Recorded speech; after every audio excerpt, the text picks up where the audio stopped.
Hi, this is National Master Dan Heisman, and we're here with another video to help you improve your chess game. If you haven't told your friends about my chess channel, Dan Heisman Chess here, I'd greatly appreciate it if you do that via email or handout or whatever you'd like to do. If you like to subscribe or like videos and stuff, that's great too, but we really want to help as many people as possible. Okay, my last video on calculation was well received. I've done a million videos on analysis, and many of them have included calculation. But people sometimes look for keywords, and calculation is one of them that they look for. So I thought I'd do a follow-up video on some more calculation, and I kind of picked a random, semi-random position from a student game that was played, I guess, a while ago. And I thought we'd do some analysis and show you what was the calculation, what's the analysis, and kind of talk about how it gets started, how it gets going. What is this calculation thing and how do we do it? All right, so in this position, it's black's move. And you would start with things that are analysis but not calculation. For instance, we'll count the material. A lot of people would count the material here and say, oh, the material is even. Both sides have a queen, 2 rooks, 2 minor pieces, and 8 pawns. But that's not quite true. Black has the advantage of the bishop pair, which sometimes we just call the bishop pair, meaning he has 2 bishops and white doesn't. And that's worth about a half a pawn more in material value. So actually, black is slightly ahead in material here. It's black's move, and we'll do some more analysis, but not calculation yet. Calculation would always involve particular sequences. We're just going to do analysis, and we're going to look at the safety table. The safety table looks at all the squares on the board that are attacked by opposing pieces and gives you a rough idea of the first cut of safety on that square. So, for instance, let's look at h7. Black's pawn on h7 is attacked by a knight. It's guarded by a king. So the safety table says if black does nothing and white plays knight takes h7, then king takes h7 would be winning a knight for a pawn. And unless white gets something tremendous with queen h4 check, which does double attack the king and the rook on d8, but the rook on d8 is guarded twice, so that doesn't do anything. So knight h7 is not a threat. So we analyzed that knight takes h7 doesn't look good. Then we did a little bit of calculation to see that that was really true. Once we started looking at the sequence, knight takes h7, king takes h7, queen h4 check, that's calculation. All right, knight takes f7, king takes f7, same kind of thing. It's safe. Knight takes e6, f takes e6. Again, super safe. Let's see, what other pieces is white attacking? White is attacking the pawn at d6. If white plays e takes d6, black can play rook takes d6. That does open up a discovered attack on the bishop on g7, but that bishop is guarded by the king, so e takes d6, rook takes d6 looks okay. White is also attacking b5. If he plays c takes b5, that would isolate the white d pawn and isolate the black a pawn. Black could recapture with the queen, hitting the b pawn, or he could recapture with the bishop. The bishop right now is on a wonderful diagonal. The black bishop pair is actually pretty strong. That's analysis to see that the bishops are pretty strong. The dark squared bishop is guarding the dark squares on the king side, which are a little bit weak because black has played both e6 and g6. And the bishop on c6 is very strong because there's an unopposed white bishop off the board, and that bishop has a clear diagonal to the white king all the way down to g2. So that bishop on c6 is very strong. Sometimes bishop pairs are worth a lot less than their average value of half a pawn. Sometimes they're worth more. If black could trade off the bishops on the other long diagonal from a1 to h8, then that would get rid of the bishop pair and negate a little bit of the advantage. Certainly all the bishop pair advantage, but the bishop on c6 would still be strong. Okay, so that's all the squares that white's attacking black. How about the squares that black's attacking white? Well, black's attacking the pawn on e5. That pawn is attacked twice and it's guarded twice. Is that calculation? A little bit, but not really. We're really just analyzing how many times it's attacked and guarded. We haven't checked to see whether any capturing sequence would be safe. And now we notice something very interesting in our analysis, that if we do ever get to play d takes e5, that the rook on d8 would be attacking the unguarded pawn on d3 with a discovered attack. So our analysis leads to the fact that d takes e5 might be a candidate move. Maybe we could win the pawn on d3.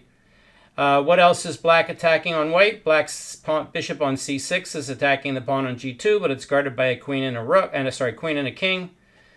Black's pawn on b5 is attacking the pawn on c4, which is guarded twice. Well, you might say, well, yeah, why would you want to take that? It would open up the rook on b1 to attack the queen with a discovered attack on the bishop. Well, but if white takes back with the d pawn, if black played b takes c, and white plays d takes c4, then queen takes b3, we win a pawn, and there's no great discovery with the bishop. And if he plays b takes c3, then the queenside pawns are weak, and actually maybe we can penetrate with the queen down there before he can get a discovered attack.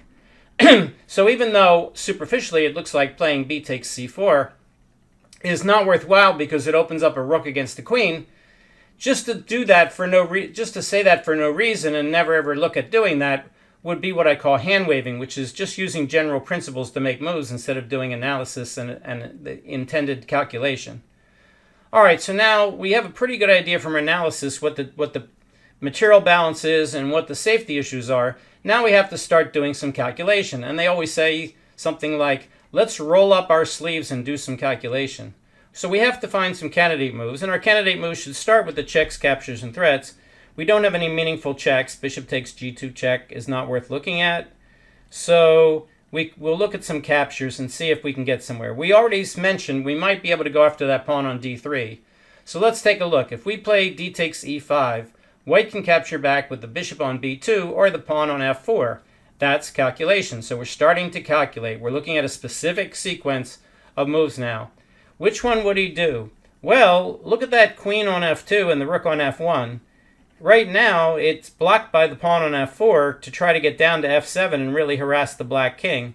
So it would probably make sense for white to take with the pawn first to ensure that that pawn gets out of the way, because the only thing else that pawn is doing on f4 is guarding the knight on g5, and that knight's not attacked. So if black plays d takes e5, white could play f takes e5. If black now wins the pawn on d3 with rook takes d3, then white has queen takes f7 check, or maybe knight takes f7. But let's look at queen takes f7 check. Already that looks pretty bad for black. Why would he want to let the white queen get in like that? But on the other hand, we haven't lost any material. D takes e, f takes e, rook takes d3, queen takes f7 check. King to h8 is not checkmate. There's no back rank mate. The rook on f8 and the bishop on g7 are guarding the back rank pretty nicely. But there's some bad things brewing there.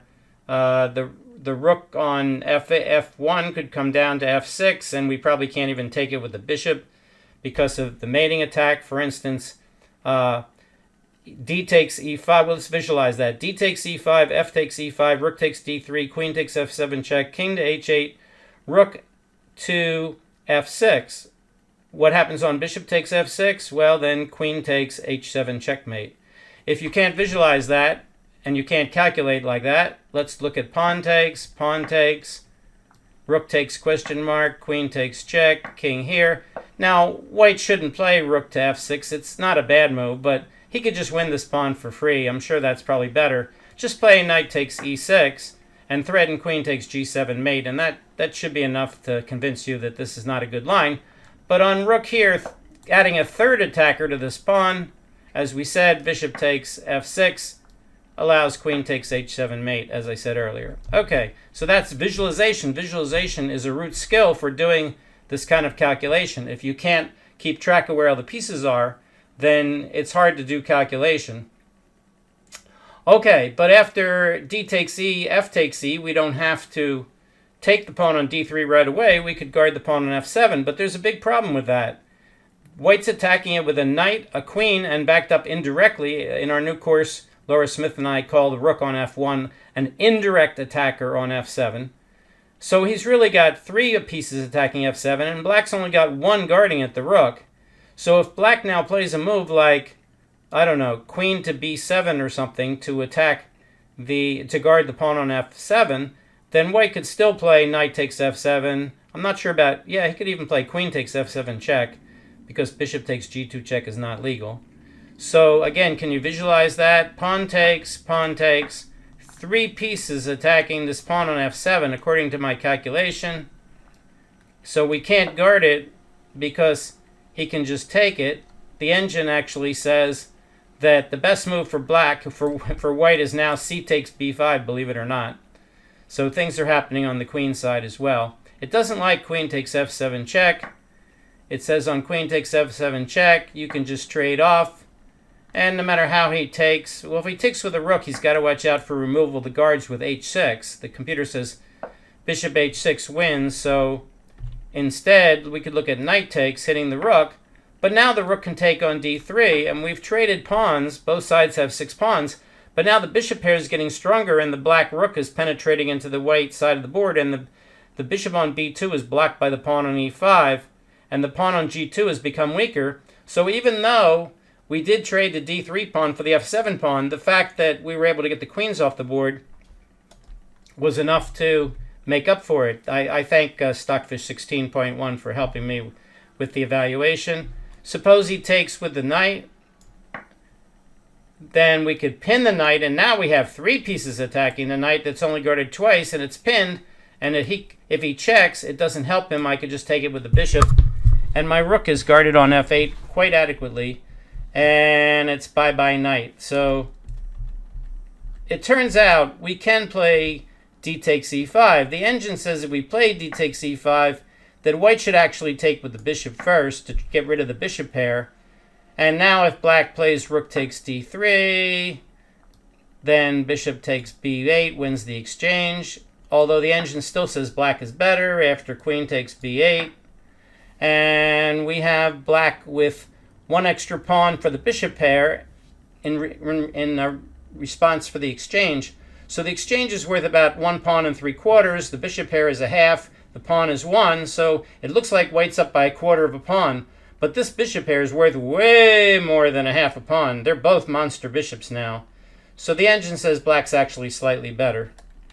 All right, so we can take the pawn. Taking d takes e5 is not the best move, but it's not the disaster that it could be if we just blindly take the pawn and go after the pawn on d3. All right, what else could black do?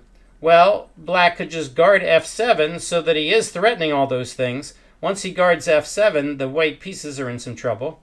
We also mentioned earlier the idea that Stockfish winked at me before, which is black could play the strange kind of attack b takes c4 first, and then penetrate down on the queen side. So I usually wouldn't calculate too far down there because I would figure I have other things I can do. But let's take a look. So pawn takes, he has 2 ways to take back. If he takes with the c pawn, then queen takes b3, and there's no good discovery with the bishop, and all these pawns are getting weak. And that's just winning a pawn. So pretty much he has to take b takes c4. And then the engine actually likes queen b3 anyway. And that d3 pawn, let's say we try to guard it. Let's say white plays, I don't know, what would be a move to try to guard everything? Maybe queen to e2 or something. And now the engine, who calculates, a billion times better than I do, says black should play queen a2 and pin the bishop to the queen in that move. All right, well, let's not pin our queen. Let's not get our queen pinned. Let's guard this pawn a different way. How about, I don't know, rook on f to d1? Engine still says that unguards the queen, you pin the bishop again. All right, so much for that. The engine actually thinks the best move for white here is the sacrifice f5. That's the kind of move that I would expect people over 2,000 to play against me all the time because, the idea on that move is if you take with the e pawn, then white can play e6 and start to break up the king side. But if you take with the g pawn, then all of a sudden your king is open to some attacks down here. Engine still says black's much better, though. Excuse me. All right, so that's probably not something that I would play, but that's how we would try to start calculating that. All right, in the game, black said, oh, I want to take that e-pawn and then take the d-pawn. I think this was an over-the-board amateur game. He said, but I don't like the fact that he's got too many pieces attacking f7. So black played queen b7. And the idea of queen b7, which is not the best move, is to attack g2 again to tie down the white queen and king to guarding that square, and to overprotect f7 so that the idea of playing d takes e5 later and attacking the d3 pawn is not as dangerous with extra pieces guarding f7. So from a kind of hand-wavy standpoint, kind of a generalization thing, the attack on f7, has been negated a little bit, although still white would have 3 pieces attacking it and black's only got 2 guarding it. So there's still some danger in doing that. The engine now says the only move for white to equalize is that sacrifice f5. Let's take a look at that. I won't ask you to calculate it, but it says black should take with the g pawn, and now white should take the pawn on d6 to get rid of the bishop pair. And it says probably the best move here is to play h6 and hit the knight. Then bishop takes g7, king takes g7, knight to f3. And eventually, when the smoke clears, white's almost equal here. All right, again, not easy stuff to see. Let's go back. All right, so in the game, white didn't find the sacrifice f5. As I said, I would guess the break-even point for being willing to do stuff like that is probably around 2,000. And in this case, maybe even most people are between 2,000 and 2,400 might reject it because they don't see anything quite concrete enough. But that's the best move by quite a bit. All right, in the game, white plays rook to g1. All right, so now black breathes a sigh of relief and says, whoa, you're really going to do that? My f7 pawn would now be guarded as many times as it is attacked, and your rook is passively guarding g1. The idea of rook f1 can't be to play g4 because g4, the pawn on g2 is pinned anyway. So rook g1 is a very weak move, and that pawn on d3 is now winnable. If black simply plays d takes, let's calculate, because we're doing things on calculation. D takes e5, white takes back either way, rook takes d3. Is there any danger in that? Well, no. Does that make it our best move? Well, no, but when you're calculating things like this, and you do end up winning material, you can follow the principle, when you see a good move, don't play it, look for a better one. So what you do is you make it what we call the king of the hill. So in your analysis, your best move that you found so far is your king of the hill, and that's the line you're trying to beat. So right now we're trying to beat d takes e5, white takes back either way, let's say f takes e5. It could be bishop takes e5. Bishop takes e5 hits the rook on f8. Then if if black's really worried about it, he can play bishop takes e5, f takes e5, and then play rook takes d3. Or he could even sacrifice the exchange as we saw before. Let's look at that sacrifice of the exchange. D takes e5, bishop takes e5, rook takes d3, bishop takes b8, queen takes b8.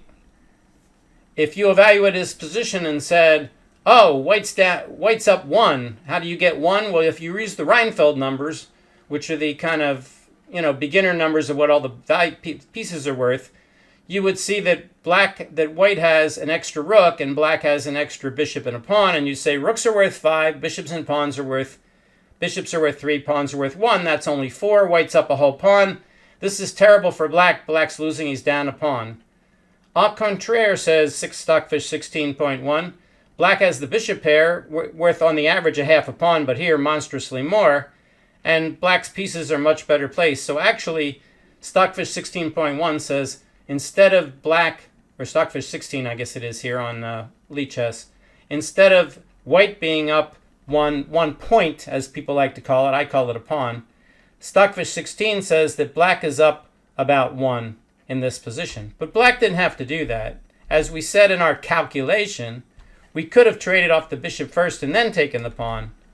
Here, with bishop takes c5. Actually, the engine says that rook takes d3 is better than bishop takes e5, but neither are the best move. It says the best move is to play h6 first, and if white says, oh goody, thank you for letting me win the exchange, black takes the bishop. Now he's attacking the knight and the d3 pawn. If the knight moves back to f3, again we have rook takes d3. And white's disadvantage and black's advantage is even greater than before.